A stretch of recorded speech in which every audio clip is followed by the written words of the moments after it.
हिंदी साहित्य में जब कभी भी प्रेम कहानियों की बात होती है तो वो बात चंद्रधर शर्मा गुलेरी की कालजयी प्रेम कथा उसने कहा था कि बिना अधूरी है। तो आइए सुनते हैं यही कालजयी कथा उसने कहा था, जिसके लेखक हैं चंद्रधर शर्मा गुलेरी। बड़े बड़े शहरों के इक्के गाड़ी वालों की जबान के कोड़ों से जिनकी पीठ छिल गई है और कान पक गए हैं, उनसे हमारी प्रार्थना है कि अमृतसर के बम्बू काट वालों की बोली का मरहम लगावें। जबकि बड़े शहरों की चौड़ी सड़कों पर घोड़े की पीठ को चाबुक से ढूंढते हुए इक्के वाले कभी घोड़े की नानी से अपना निकट यौन संबंध स्थिर करते हैं, कभी उसके गुप्त गुह्य अंगों से डॉक्टर को लजाने वाला परिचय दिखाते हैं, कभी राह चलते पैदलों की आंखों के न होने पर तरस खाते हैं, कभी उनके पैरों की उंगलियों के पोरों की चींट कर अपने ही को सताया हुआ बताते हैं और संसार भर की ग्लानि और क्षोभ के अवतार बने नाक की सीध चले जाते हैं।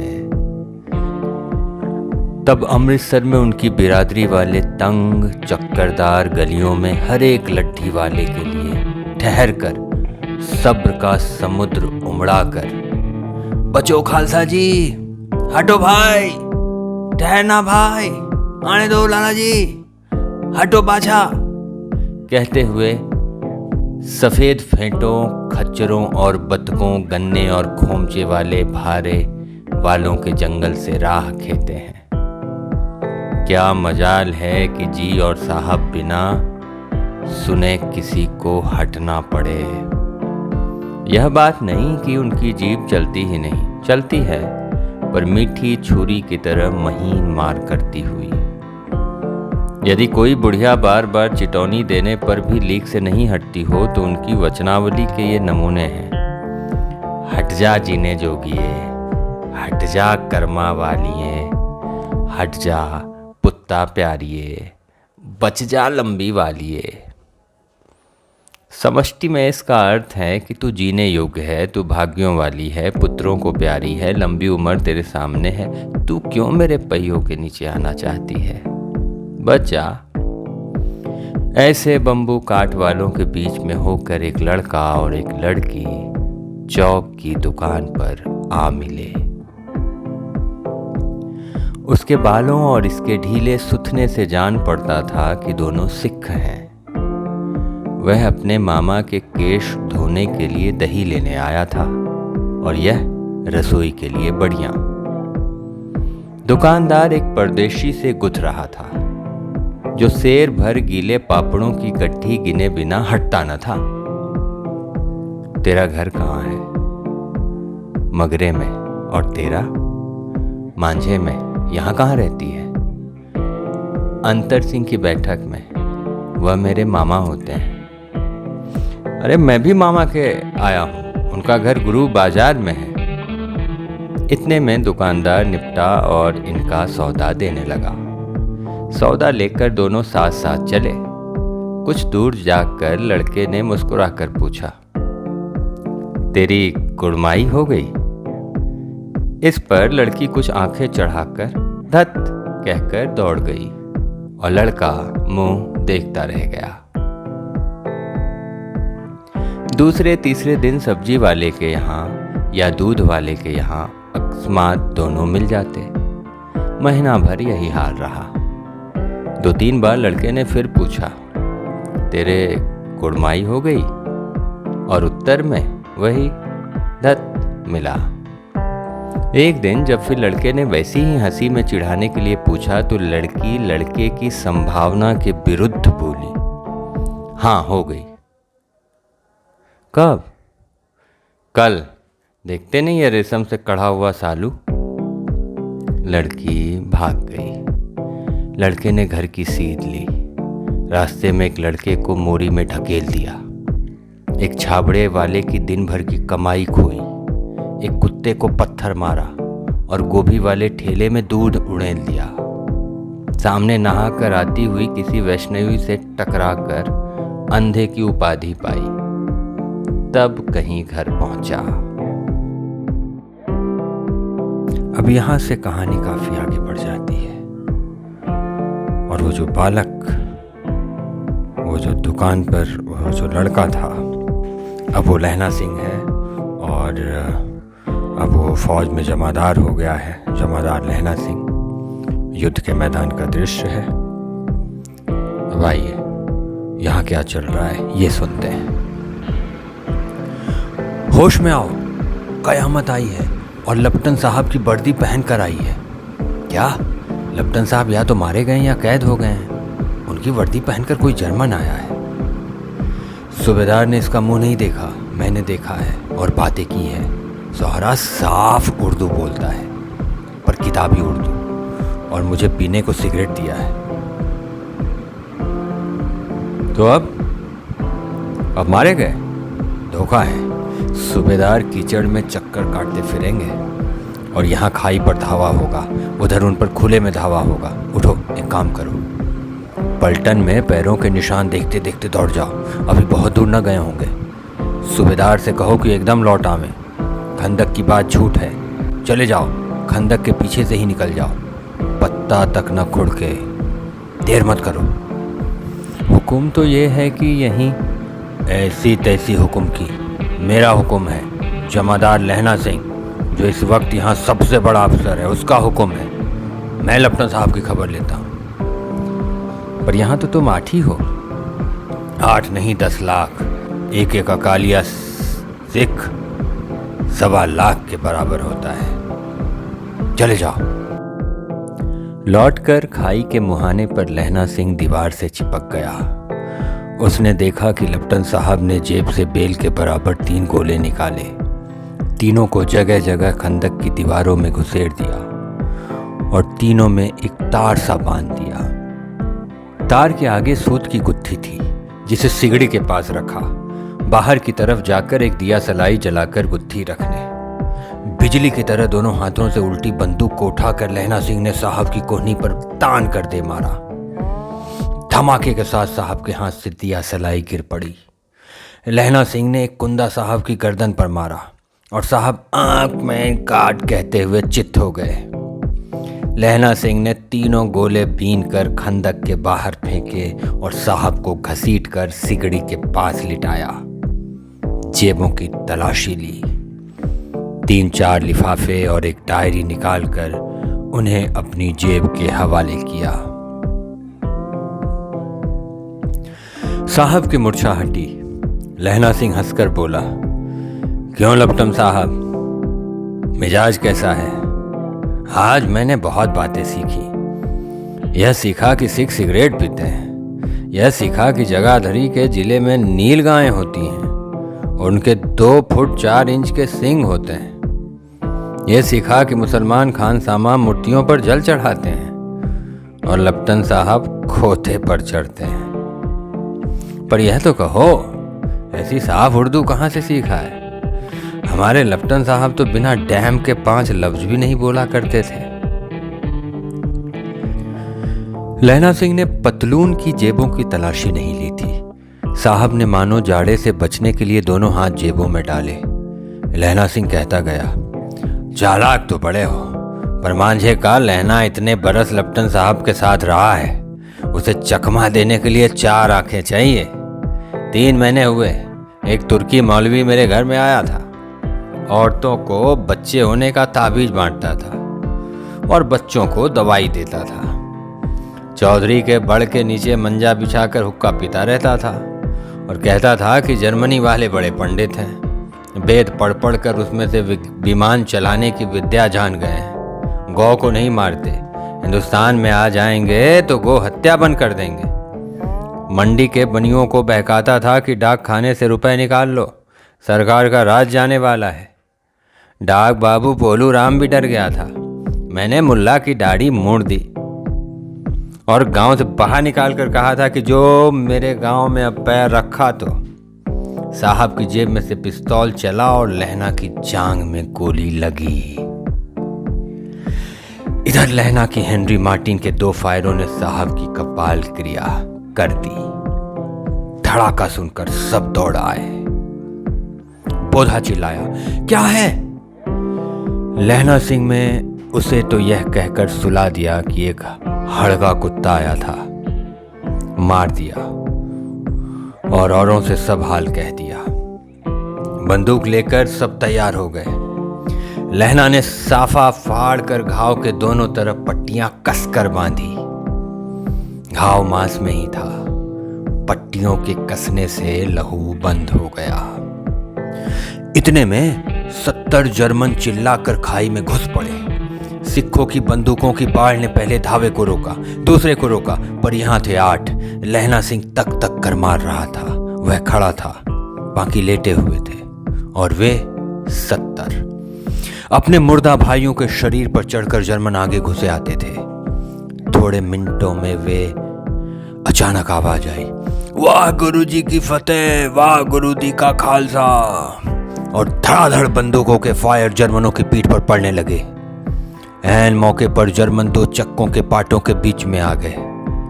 पीछे से सूबेदार हजारा सिंह के जवान आग बरसाते थे और सामने से लहना सिंह के साथियों के संगीन चल रहे थे। पास आने पर पीछे वालों ने भी संगीन पिरोना शुरू कर दिया।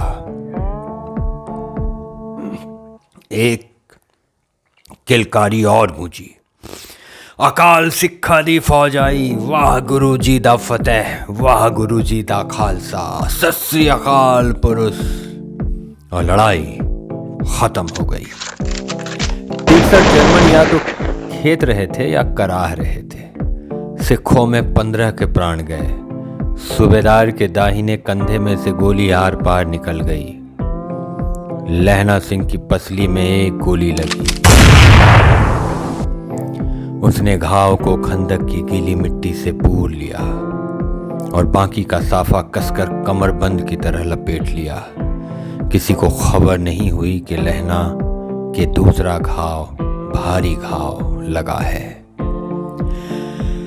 लड़ाई के समय चांद निकल आया था।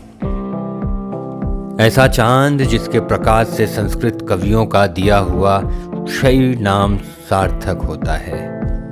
और हवा ऐसी चल रही थी जैसी कि वान भट्ट की भाषा में दंतविनो देशाचार्य कहलाती। वजीरा सिंह कह रहा था कि कैसे मन भर फ्रांस की भूमि मेरे बूटों से चिपक रही थी जब मैं दौड़ा दौड़ा सूबेदार के पीछे गया था। सूबेदार लहना सिंह से सारा हाल सुन और कागजात पाकर उसकी तुरंत बुद्धि को सराह रहे थे और कह रहे थे कि तू ना होता तो आज सब मारे जाते। इस लड़ाई की आवाज 3 मील दाहिनी ओर की खाई वालों ने सुन ली थी। उन्होंने पीछे टेलीफोन कर दिया। वहां से झटपट 2 डॉक्टर और 2 बीमार ढोने की गाड़ियां चली जो कोई 1.5 घंटे के अंदर अंदर आ पहुंची। फील्ड अस्पताल नजदीक था। सुबह होते होते वहां पहुंच जाएंगे, इसलिए मामूली पट्टी बांधकर एक गाड़ी में घायल लिटाए गए और दूसरों में लाशें रखी गईं। सूबेदार ने लहना सिंह की जांघ में पट्टी बनवानी चाहिए। बोधा सिंह ज्वर से बर्रा रहा था, पर उसने यह कहकर टाल दिया कि थोड़ा घाव है, सवेरे देखा जाएगा।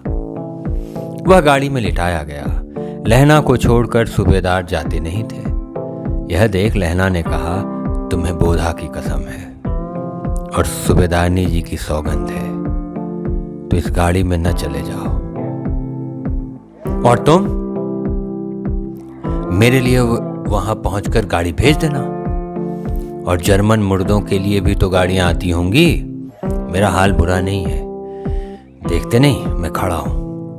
वजीरा सिंह मेरे पास ही है। अच्छा, पर बोधा गाड़ी पर लेट गया। भला आप भी चढ़ाओ। सुनिए तो, सूबेदारनी होरा को चिट्ठी लिखो तो मेरा मत्था टेकना लिख देना। और जब घर जाओ तो कह देना कि मुझसे जो उन्होंने कहा था वह मैंने कर दिया। गाड़ियां चल पड़ी थी। सूबेदार ने चढ़ते चढ़ते लहना का हाथ पकड़कर कहा, तूने मेरे और बोधा के प्राण बचाए हैं, लिखना कैसा? साथ ही घर चलेंगे। अपनी सूबेदारनी से तू ही कह देना। उसने क्या कहा था? अब आप गाड़ी पे चढ़ जाओ। मैंने जो कहा वो लिख देना और कह भी देना। गाड़ी के जाते ही लहना लेट गया। वजीरा, पानी पिला दे और मेरा कमरबंद खोल दे, दर्द हो रहा है। मृत्यु के कुछ समय पहले स्मृति बहुत साफ हो जाती है। जन्म भर की घटनाएं एक एक करके सामने आती हैं। सारे दृश्यों के रंग साफ होते हैं। समय की धुंध बिल्कुल उन पर से हट जाती है। लहना सिंह 12 बरस का है। अमृतसर में मामा के यहाँ आया हुआ है। दही वाले के यहाँ, सब्जी वाले के यहाँ, हर कहीं उसे 8 साल की लड़की मिल जाती है। जब वह पूछता है कि तेरी कुड़माई हो गई, तब वह धत कहकर भाग जाती है। एक दिन उसने वैसे ही पूछा तो उसने कहा, हाँ कल हो गई, देखते नहीं यह रेशम के फूलों वाला सालू। यह सुनते ही लहना सिंह को दुख हुआ, क्रोध हुआ। क्यों हुआ? वजीरा सिंह, पानी पिला दे। 25 बरस बीत गए। अब लहना सिंह नंबर 77 राइफल्स में जमादार हो गया है। उस 8 वर्ष की कन्या का ध्यान ही न रहा। न मालूम वह कभी मिली थी या नहीं। 7 दिन की छुट्टी लेकर जमीन के मुकदमे की पैरवी करने वह घर गया। वहां रेजिमेंट के अफसर की चिट्ठी मिली, फौरन चले आओ। साथ ही सूबेदार हजारा सिंह की चिट्ठी मिली कि मैं और बोदा सिंह भी लाम पर जाते हैं, लौटते हुए हमारे घर होते आना, साथ चलेंगे। सूबेदार का घर रास्ते में पड़ता था और सूबेदार उसे बहुत चाहता था। लहना सिंह सूबेदार के यहाँ पहुंचा। जब चलने लगे तब सूबेदार बेड़े में निकल कर आया। बोला, लहना सिंह, सूबेदारनी तुमको जानती है, बुलाती है, जा मिला। लहना सिंह भीतर पहुंचा। सूबेदारनी मुझे जानती है? कब से? रेजिमेंट के क्वार्टरों में तो कभी सूबेदार के घर के लोग रहे नहीं। दरवाजे पर जाकर मत्था टेकना कहा। असी सुनी? लहना सिंह चुप। मुझे पहचाना? नहीं। तेरी कुड़माई हो गई? धत, कल हो गई, देखते नहीं रेशमी बूटों वाला सालू। अमृतसर में भावों की टकराहट से मूर्छा खुली, करवट बदली, पसली का घाव बह निकला। वजीरा सिंह, पानी पिला। उसने कहा था। स्वप्न चल रहा है। सूबेदारनी कह रही है, मैंने तेरे को आते ही पहचान लिया। एक काम कहती हूँ, मेरे तो भाग फूट गए। सरकार ने बहादुरी का खिताब दिया है, लायलपुर में जमीन दी है। आज नमक हलाली का मौका आया है। पर सरकार ने हम तीमियों की एक घगरिया पलटन क्यों न बना दी, जो मैं भी सूबेदार जी के साथ चली जाती। एक बेटा है, फौज में भर्ती हुए उसे 1 ही वर्ष हुआ। उसके पीछे 4 और हुए, पर एक भी नहीं जिया। सूबेदारनी रोने लगी। अब दोनों जाते हैं, मेरे भाग। तुम्हें याद है एक दिन तांगे वाले का घोड़ा दही वाले की दुकान के पास बिगड़ गया था? तुमने उस दिन मेरे प्राण बचाए थे। आप घोड़ों की लातों पर चले गए थे और मुझे उठाकर दुकान के तख्त के पास खड़ा कर दिया था। ऐसे ही इन दोनों को बचाना, यह मेरी भिक्षा है। तुम्हारे आगे मैं अब आंचल पसारती हूँ। रोती रोती सूबेदारनी ओबरी में चली गई। लहना सिंह भी आंसू पोंछता हुआ बाहर आया। वजीरा सिंह, पानी पिला, उसने कहा था। लहना का सिर अपनी गोद में रखे वजीरा सिंह बैठा है। जब मांगता है तब पानी पिला देता है। आध घंटे तक लहना फिर चुप रहा। फिर बोला, कौन? कीरत सिंह? वजीरा ने कुछ समझकर कहा, हाँ भैया, मुझे और ऊंचा कर ले, अपने पट पर मेरा सिर रख ले।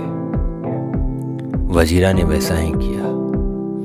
हाँ अब ठीक है, पानी पिला दे बस। अब के हाड़ में यह आम खूब फलेगा। चाचा भतीजा दोनों यहीं बैठ कर आम खाना। जितना बड़ा तेरा भतीजा है उतना ही बड़ा यह आम। जिस महीने उसका जन्म हुआ था उसी महीने मैंने इसे लगाया था। वजीरा सिंह के आंसू टप टप टपक रहे थे। कुछ दिन पीछे लोगों ने अखबारों में पढ़ा, फ्रांस और बेल्जियम 67वीं सूची, मैदान में घावों से मरा, नंबर 77 सिख राइफल्स, जमादार लहना सिंह।